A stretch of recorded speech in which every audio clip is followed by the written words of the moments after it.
I can't hear you.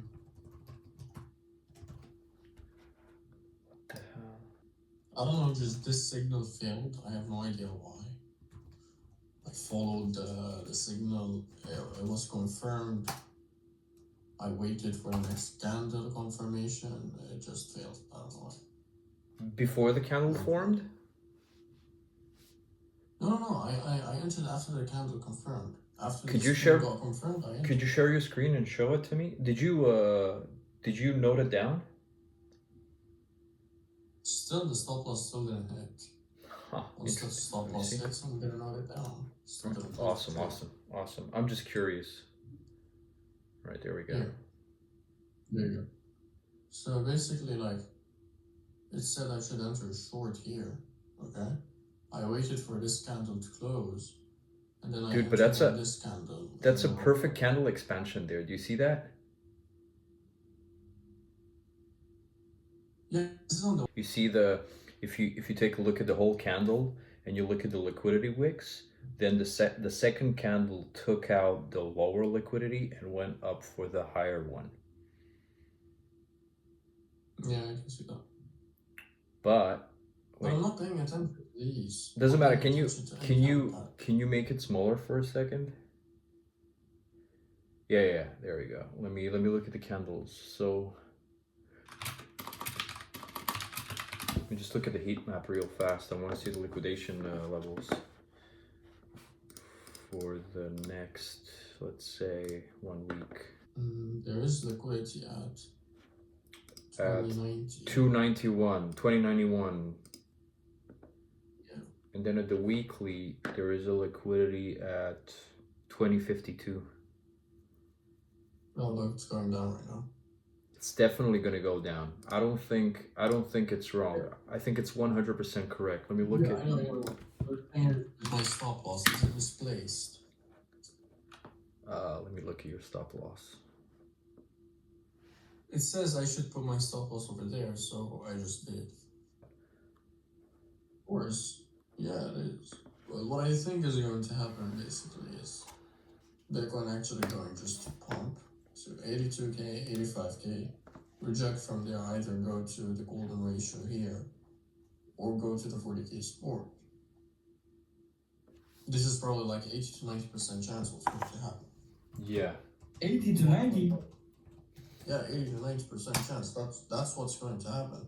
Bitcoin. Where do you get those calculations from? First of all, from crypto data and from myself.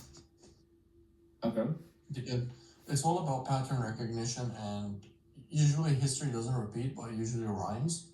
So you can see here exactly how it actually really rhymes with the 2019-2021 cycle, and with the 2025, or let's say from 2022 cycle low to the 2025 cycle high.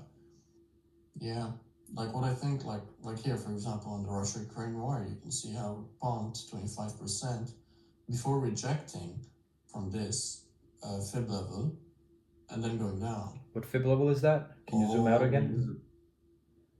0.236. Yeah, exactly. And then after it rejected 25%, pumping 25%, generally after the Russia-Ukraine war, which is here happening, somewhat happening, it's rhyming with it. It's not supposed to be like it the same, but it's rhyming with it.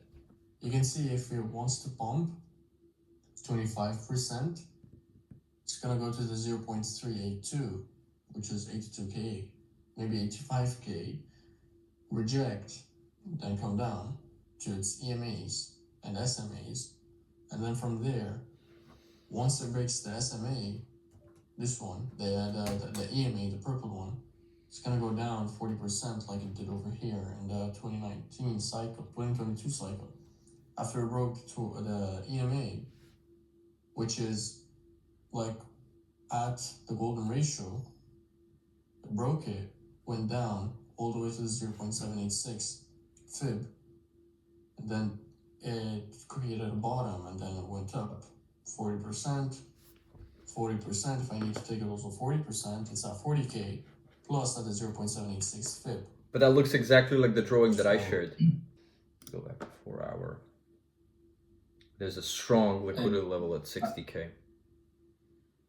By the way, I have a question because now, yeah, you guys are looking at past data to look at where price potentially might be going. Do you guys also have like a time period? Because now you have the price, but maybe you guys also had the time if you look back. Like, let's say, okay, let me show it to you. I mean, I don't know, I still haven't actually saw like the time and shit, but if you can see my screen, like, okay, wait, let me turn off the music. Anyways, like if we see here the pump of the 25%, let's see. So if you take it as it is and mirror it, it's literally the same thing. Mm-hmm. Same. Yes, bro. Even the indicator is showing us to short, but besides the indicator, if we look at the economic data, and that thing is pointing literally right under it. So it's going to take the liquidity zone and probably go to the next support, which is going to be 55K. That's what I'm saying.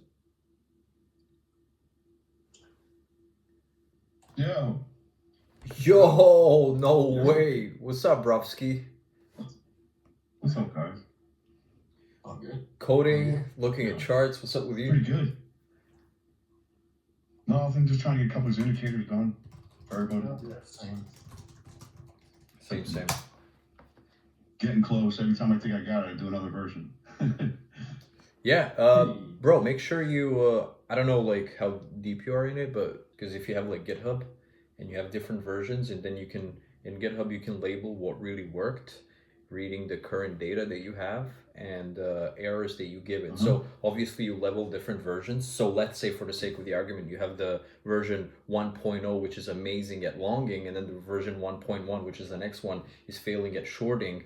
So when you describe it in proper, like, let's say the local AI will be able to read it, and then you can talk to it and he will give you different versions of it that you can test. Right. Yeah, actually what I'm running into, because, I'm not really a coder or anything like that, but what I'm running into is I'm trying to implement my strategies, but they're a little too big actually for TradingView to handle is the problem. So I got to keep breaking them down into overlays. So they're like suites more or less. Because the only way, if I wanted to do it the way I would like to do it, I'd have to do it in what they call the ultimate plan. Code is being executed per candle, right? So it's like if you look at PineScript is the same thing, but obviously per candle. But if you have way too many things, yeah, it fucks up the chart, and then you have to. Yeah, because I have a lot of calculations with multiple time frames that are making like the information basically. So it's like it's too much calculations for it to pull at the same time. Exactly. So that's why I got to overlay everything. How many lines of code do you use? If you're not technically literate, it won't like really deliver you what you're asking for, because you have to be like so specific with things. Yeah, you gotta be very strict with it. Yeah. Just ask, you know what you can do? Just go to ChatGPT, tell it what you want, so it can give you a prompt. Like just as we're trading from this pivot to this pivot. So you want to know the distance, right?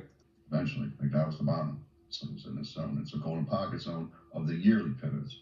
Now, if I want to take this out a little bit further, it sets score. So once it sets score, like let's say you want the score to be 5 out of